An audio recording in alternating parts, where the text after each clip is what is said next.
Hey, I just wanted to take a brief second. Obviously, it's great to see all you guys and talk to you guys. I know it's been a while, and I hope everyone here is doing well. Um, I just wanted to make sure, on behalf of me, my own family, our staff, extend our condolences after the tragedy that happened in Rock Hill, and hopefully everyone there knows that the Carolina Panthers organization is with them. Um, uh, so our hearts and our prayers are to the people affected and really everyone in the area. So with that, I'll see what questions you guys have. All right, let's go ahead and go to David Newton. Hey, Matt, I appreciate your thoughts on that. I was over in Rock Hill for a few days looking into that. Pretty tragic. As far as Darnold goes, I wanted to ask, I mean, you guys obviously thought a lot of him to go ahead and trade for him. His record at the Jets wasn't great. There are a lot of more failures and successes for highly drafted quarterbacks on their second stop. What makes Sam and his situation, you think, different? Well, I think the first thing in general is I look at every player on an individual basis. Sam or any other player's success has nothing to do with what's happened to other people in similar situations, right? It's going to come down to him. It's going to come down to the work that that he puts in, the situation that we have here. And so, we believe in Sam. We believe in his skill set. We believe in his approach. As you talk to people that know him, he's tough-minded, he's competitive, and we're really hopeful that this will be a great place for him, and this will be a tremendous time for him in his career. Let's go ahead and go to Nick Carboni. Matt, what physical skills still jump out to you when you watch Sam Darnold on tape, despite the documented struggles over the last 3 years? I think when you see his arm talent, his ability to, I don't think there's a game that you watch where he doesn't make a play that makes you say, oh, that, there it is. Can fit the ball into tight windows, can create with his feet. He moves around a ton. He creates plays with his legs, extends plays with his legs. And then you can just kind of see and feel his grittiness and his toughness. So I think his arm talent, his movement are a great fit for the players that we have here that he'll be playing with. Joe Person.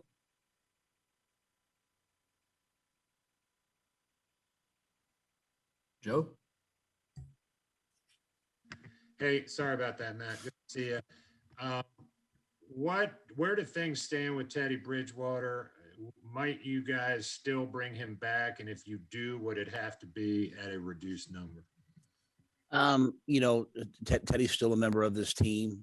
And I think Scott said, it's been documented that our organization gave his representation permission to talk with some other people. So I think we're just gonna have to let that play out and see where it stands. I mean, I think you guys all know how I feel about Teddy as a professional. As a person, I believe that he can win as a quarterback in this league. I believe that he can move the ball and do good things. I believe that whatever situation he walks into, he's going to walk in with a great attitude. So, but in terms of what will happen, I honestly would have to say, we'll have to wait and see how things play out, over the coming weeks, for him and for us. Would there be a benefit to keeping him in terms of helping Sam in his development, or do you think that would be kind of unfair to Teddy's own career development? I don't necessarily believe in fair in unfair in professional sports.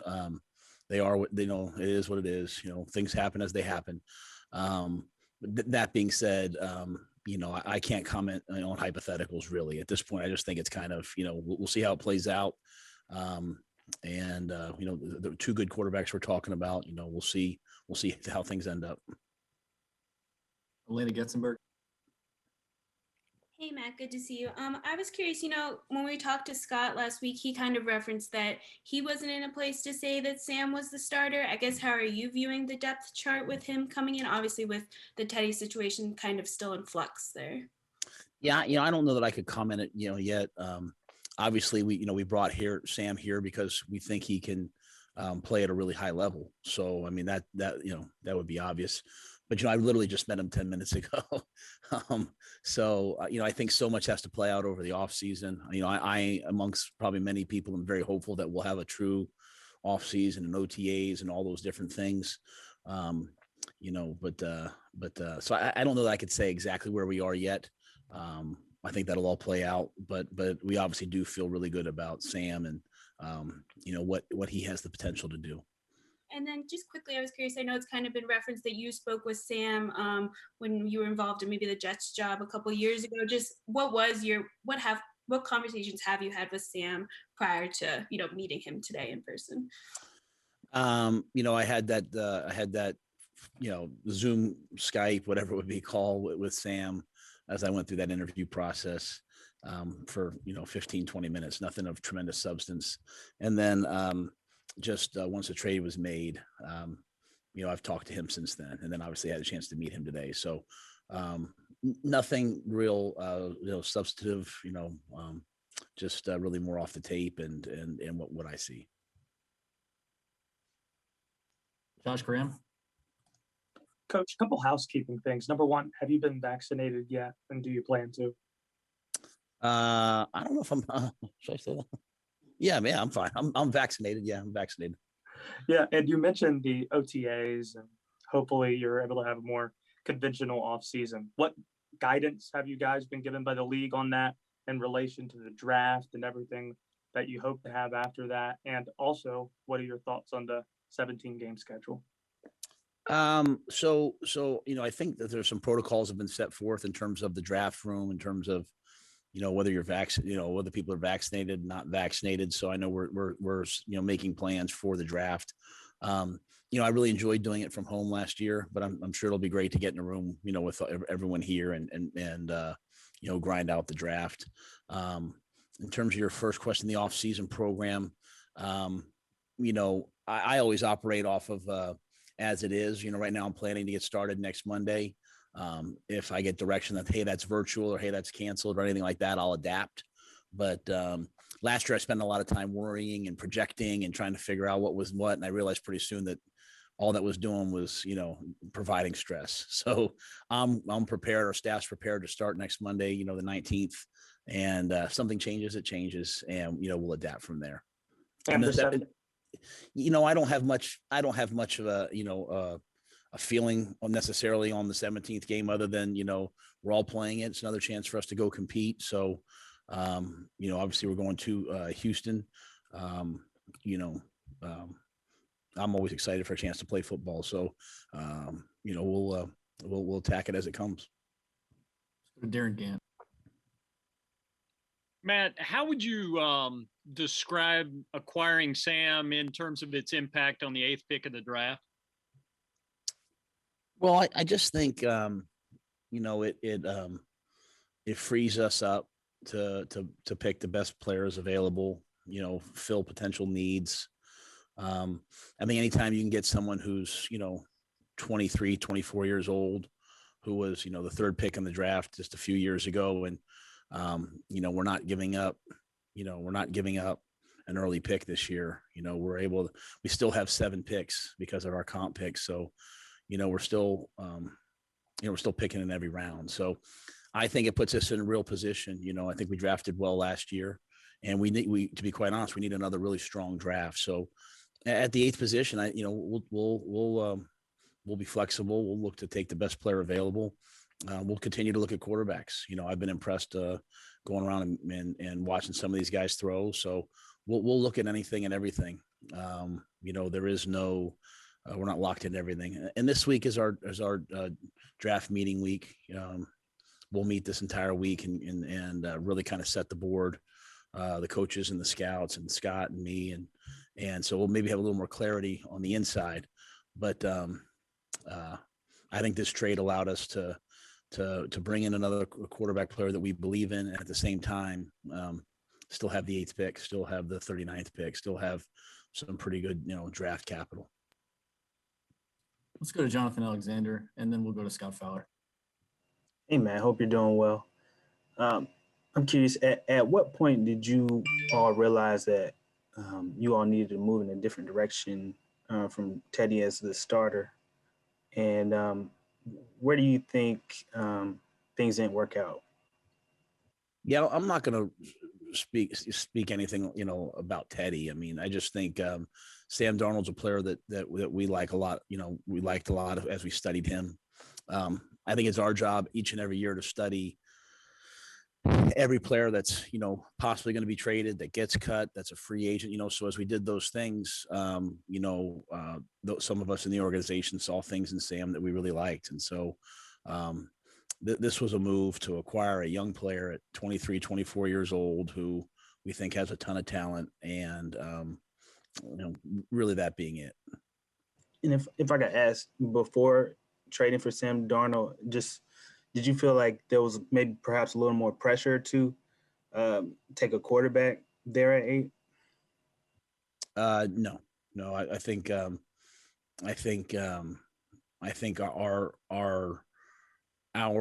approach as an organization is always going to be to take the best player when you're picking in the top 10, which you don't want to do. I mean, it's to take the best player available. I mean, which player will you look back at 3, 4, 5 years from now and say, hey, he's a potential Pro Bowler, he's a great player, you get a bunch of great players and you can figure everything else out around it. So we've done our homework on all the quarterbacks. We're still doing our homework on all the quarterbacks that are in this draft. And, we'll just continue to do that all the way through the draft.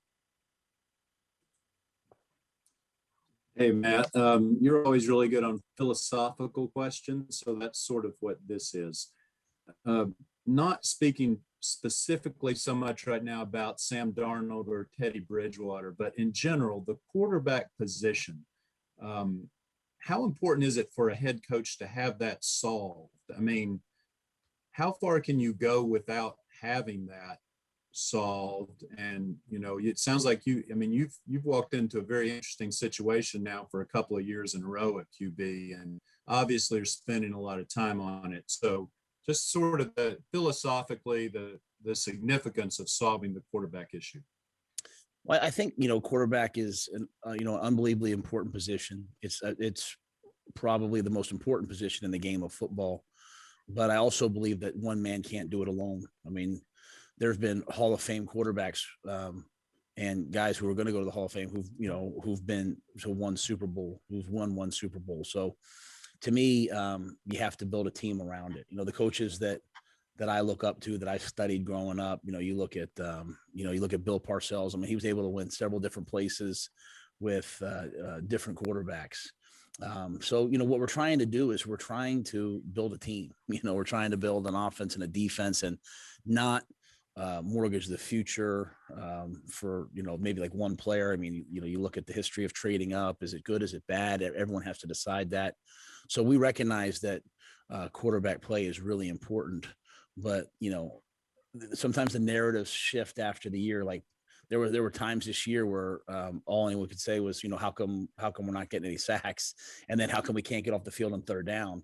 Well, those were really, really, I think we played the Saints. We were 12. The Saints were 12 of 14 on third down, and we lost 27-24. So I still want to, be better on defense. I still want to be better up front on the offensive line. I still want to be better in the passing game. So this is it's a hot topic at a lot of different places. But when you go back and look at the Super Bowl winners and Super Bowl participants, a lot of different quarterbacks have taken teams to that place, which is our ultimate goal. And so it always makes me say to myself, what, Coach Parcells was right. One guy can't do it. You have to build a team, and you have to put resources around those quarterbacks to be successful. So, so philosophically, I recognize the importance of the position, but then you'd have Hall of Fame quarterbacks who've been there, other than take out, Tom Brady, who've been there 5, 6, 7, 8, 9 times. A lot of them haven't. And so that's our approach. Try to build a team as best we can. And knowing that a quarterback's a big part of that, however. Thanks. Yes, sir. Let's go to Mike Solarte, and then after Solarte, we'll go to Phil Orbit. Coach, good to see you again. Good to see you. First question is kind of just what everybody's here for. Is that not combine, but is that pro day sun, or was that some vacation sun you've got on you today? most of the pro days were inside. To be quite, everyone's got massive indoor complexes now. So no, I took my family away a little bit last week. So this is Florida son. Excellent. Good. You got a little downtime. With the off-season moves that have been made, the signings, and I'm not sure, I can't remember the last time we spoke to you, but there's been a lot of transactions and guys that have been brought in. Have those moves really opened the door for you guys for on draft night with that 8th pick to just go ahead and focus on best player available? Or do you have a specific target group or position group in mind as you head towards the 29th of that 8th pick? Well, I think we recognize that, hey, maybe there's some positions we'd like to address in the draft, either via draft day trades or post draft trades or in the draft. I won't speak too much about those, probably what we think our needs are, because other teams are listening. And but I do think at the 8th pick, I think it's really important that you take the best available player. Now, if two guys are close, you're going to take the guy who fits your need as well. We're not going to just, go remote, go completely off the board. But, when you look back at Brian Burns, or if you look back at like Luke Kuechly, or if you look back at like Thomas Davis, or, do you care really like what number they went or who went around them? The key was that you got a great player that was like, you got a guy like Luke, who's a, Hall of Fame player. And so we're just trying to find the guys to the best of our ability that we think, if everything goes right, have a chance to be, Pro Bowl players. And so, you go back and look at the first round picks, here the last several years, from, Dave Gettleman through Marty Herney now into Scott. I mean, we've had some really good first round picks. I think DJ's ready to emerge. Burns has been a good player. Derek's going to be a really good player.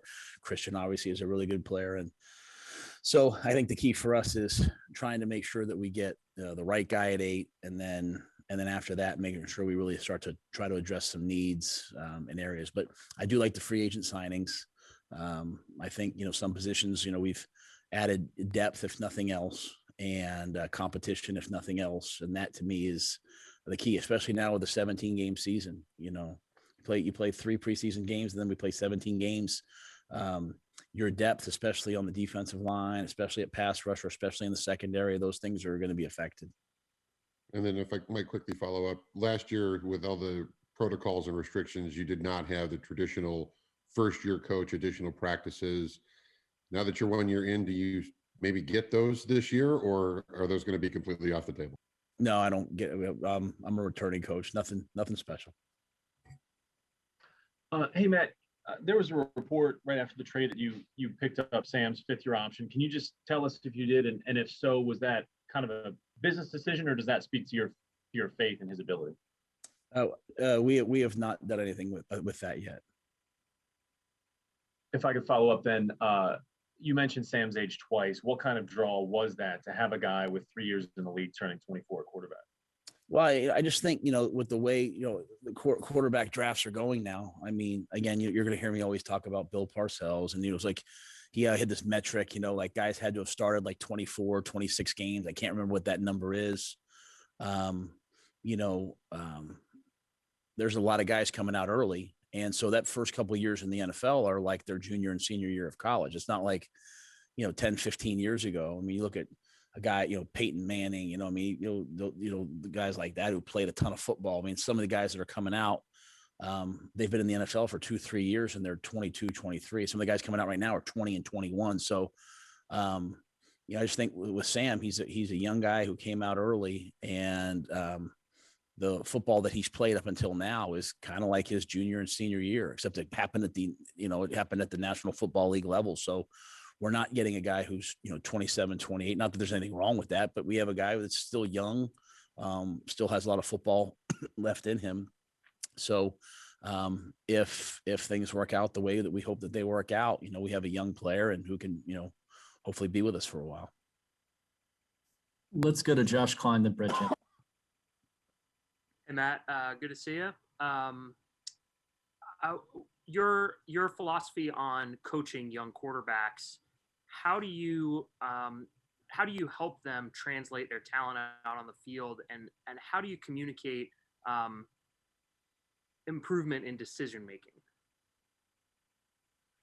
Yeah. So, I think number one, I think this is a tremendous opportunity for Sean Ryan. I think Sean's coached some quarterbacks who are young. He's also coached some older quarterbacks, and tried to get them to do some different things. So I think this is a tremendous opportunity for Sean as a quarterback coach to work hand in hand with Sam as well as the rest of our quarterbacks to get them to play their absolute and very best. I don't take a lot of things that happened at other places and hold them as fast and hard truths because it's not our system. It's not the way that we do things. So I just, try to relate them as they come. And then, we're going to eliminate the gray area and set a standard for how we want things done. Hold ourselves to that. We're going to try to, with all young quarterbacks, whether it's Philip or Will or Sam or whomever, we're going to try to stretch them in OTAs. And that's one thing we didn't have last year, but try to stretch them to do things that, maybe they're not comfortable with, but to try to develop them, to have them come in and just do the things that they're good at, they'll never develop. That's why the guys who are truly playing drop back quarterback are in their mid 30s. The guys are in their 20s are running around and making a ton of plays. And I respect that. Sam will do some of that, but I think it's really important this off season into training camp that all of our young quarterbacks were really pushing and stretching to develop, even if it's not always successful. They have to understand that there's a plan, there's a process in place to develop them in those areas. And then as we head to the season, we'll find the things that our quarterbacks are all good with, and then try to focus on those and continue to try to develop those things. So I think that those are the keys. I think having a great quarterback coach is key. I think having, guys like Robbie and DJ and going out and getting Dan Arnold and Ian Thomas and Christian, I think those things are key, obviously. And then just having sort of a scaffold approach where when we master one thing, we keep stretching our boundaries and get better. So if we do those things, and that's really true at every position, but if we do those things at the quarterback position, we can excel the development of a quarterback as opposed to just kind of keeping them in a box. Hey, Matt, good seeing you again. I'm curious, part of the narrative, at least with the media side, when you guys brought in Teddy last year, was that he understood Joe Brady's offense. He was at least familiar with Joe Brady from their time together with New Orleans. When you looked at Sam and studied all the tape of Sam, was there something that stood out and said, you know what, we think he's going to be a really good fit with our offense? Or is your philosophy generally will adapt to the quarterback as opposed to having the quarterback adapt to us? Yeah, I mean, I think all good coaches, I think all good, offensive coordinators, defensive coordinators take advantage. Obviously you're trying to draft to your system, but take advantage of the things that you're good at. And that's week to week, even with the matchups that you have. I mean, I thought Phil did a tremendous job last year of, I've got this guy Burns, I've got this guy Chin. How can I utilize them? Not force them just to play one position because Phil's saying, hey, this is my system, but trying to utilize them. And I think you saw Joe do that last year with, Curtis. He wasn't just a receiver, he used Curtis all over the field. So I hope that our coordinators, offense, defense, and special teams will always say to themselves, hey, what do our guys do well? And then tailor what we do, around that. Guys, we're up against it, so let's get two quick ones to finish up. Will Kunkel first, and then finish off with Vincent Richardson. Hey, Matt, quickly, have you seen a difference, or what's the biggest difference between Marty and Scott in their draft prep? I haven't done enough draft prep. This is our week to work together. Marty was a true professional. I love everything about Marty Herney, and Scott's been awesome to work with so far. So, I think both guys are great at what they do, and got through free agency with Scott. Samir, who does our salary cap, thought did an awesome job of maximizing every dollar. Pat Stewart, all the guys here in our personnel department. I think this will be a good week for us draft wise. And then how's Christian doing? Any doubts with him being ready for camp? 100%. You probably have to ask him. I have no doubts. But in terms of if he has anything, nothing that I know of. He seems this is the dead period, so he's off doing whatever he does. I'll know more on the 19th, but nothing that I ever heard. Hey Matt, just going back to some of the free agents a little bit. Like a lot of the guys you've signed have been on multi-year deals, which kind of goes a bit against the trend of the NFL as a whole this offseason. Could you talk a little about the importance of getting guys on multiple year contracts and whether that's been a bit of a sticking point at times this offseason? Well, the multi-year deal allowed us to lessen the impact of the salary cap this year. You know what I'm saying? So, if we can get a guy on a 2-year deal, and even if we have to add a voidable or two in, it just allowed us to shrink their number for this year and move forward. So I think Samir's done a great job of doing that. In terms of the rest of the league, I mean, I saw, I don't know the numbers in terms of who's done what, but I think a lot of teams this year had to use voidables, had to use a lot of different techniques to be able to get under the cap. We're still carrying some dead money.